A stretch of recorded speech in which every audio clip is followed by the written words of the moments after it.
Hello everyone, ये क्या है? এইভাবে সুপারস্টারদের অপমান বুঝলাম না কিছু।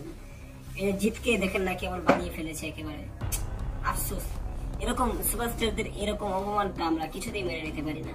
আবার দেখেন এখানে দেবকে কি অবস্থা করেছে। দেবকে চুরি করিয়ে দিয়েছে, শাকিব খানের বউ বানিয়ে দিয়েছে। এখানে ছেলে মানুষ কখনো ছেলে মানুষের বউ হতে পারে? আশ্চর্য। এইসব কাজ করছে এই যে বাঞ্চুত, এই শাকিব খানের নাম দিয়ে করছে একটু কায়দা। শাকিব এই বাঞ্চুতরে ধরা রিপোর্ট মারবেন যায় না। আর এখানে মেগাস্টার শাকিব খানকে ওই যে বরবাদের ফাঁসে এই বাথরুমের ভিতরে ঢুকাই দিছে। এগুলো সিস্টেম হলো কোনো? এদেরকে তো জুতা পিটা করা দরকার। অনলাইনে এদের ভিডিওতে কোনো বুস্ট করবেন না এবং যত পারেন এগুলা রিপোর্ট করবেন। এই তিন সুপারস্টার আইডল যারা বাংলাদেশকে বাংলা এবং বাংলা মুভিকে রিপ্রেজেন্ট করতেছে, তাদেরকে এইভাবে অপমান করাটা আমার মতে এটা একদম উচিত হয়।